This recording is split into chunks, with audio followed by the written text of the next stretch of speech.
Hello, my name is Stefan Schaeper. I'm the Vice President of Chassis Integration at Lit Motors. I worked over 23 years with Audi in different positions and departments. I started in the production as a responsible analyst for the assembly group door and side frame of the A4, A5 and Q5.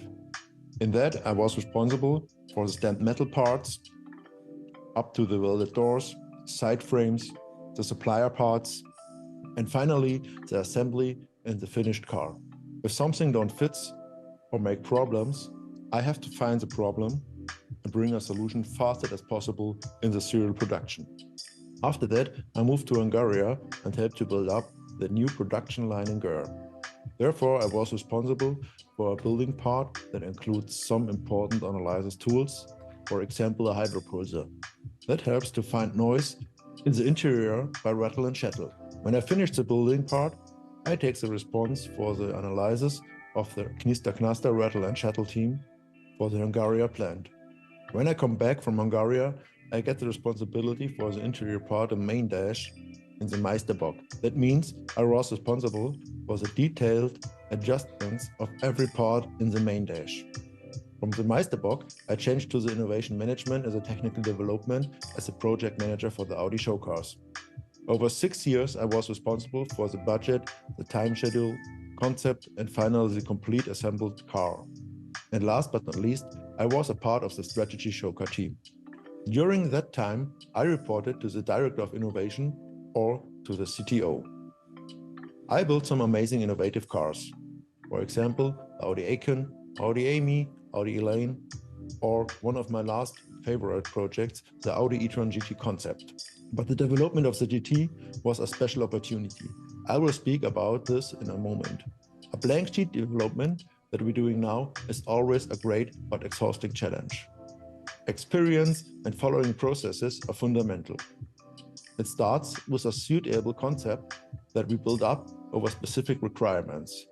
All requirements of the customer, the government, and our own are brought together to build up a matrix where every technical specification can be described in detail.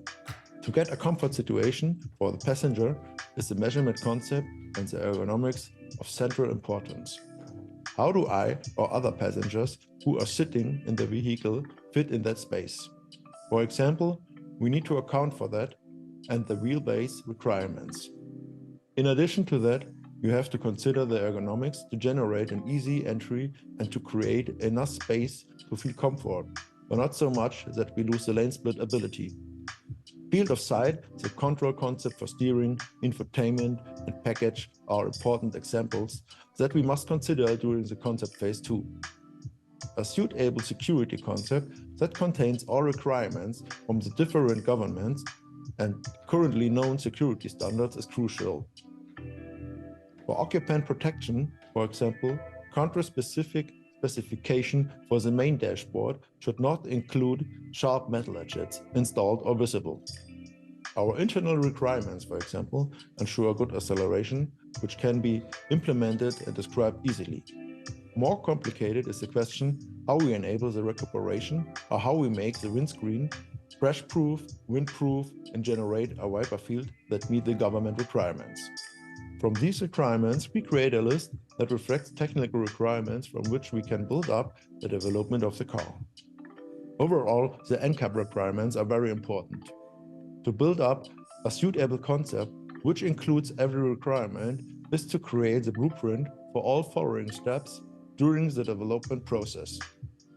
With the concept, which we are currently creating, we can start in the next phase of development, the engineering, where we generate a complete CAD model for each single part. For a project like the C1, we have also a few things to consider. We plan to build a huge amount per year, so we can rely on production standards, assembly sequences, installability, quality systems such as RPS, manufacturing ability for cast parts, for example undercuts, robust design is also important, and last but not least, we have also pay attention to cost efficiency and reduce the complexity much as possible in order to keep subsequent construction costs low. I have done All of this as a project manager over 6 years with 11 cars. So I know where we have to pay attention. If something goes wrong or is forgotten during the steps, there will be a huge problem afterwards, for which the project manager is responsible for. With my experience as a responsible project manager, I bring a lot with me that will have an influence on the development process and the serious production of the C1. Coming back to the e-tron GT concept. That project increases my experience, and these processes taught me that the best case planning never works. After building the concept, we started with the engineering and determined which parts we need from serial production and which we wouldn't get on time, which resulted in having to rely on the project in a very late stage. Finally, I decided that we should rebuild the car completely by hand. In a normal process, we get finished welded groups or assemblies for a pre-serial show car. So this process took much more time, required a lot of concentration and knowledge about general car building. Due to the lack of time, we still had 5 months until the fair, we omitted parts that were not necessary. Roadworthiness had to be ensured and the budget also to be adhered to, which was not made any easier by the many individual work steps. It all went incredibly well with the backing of the team. We all worked together in the same direction to achieve this huge challenge.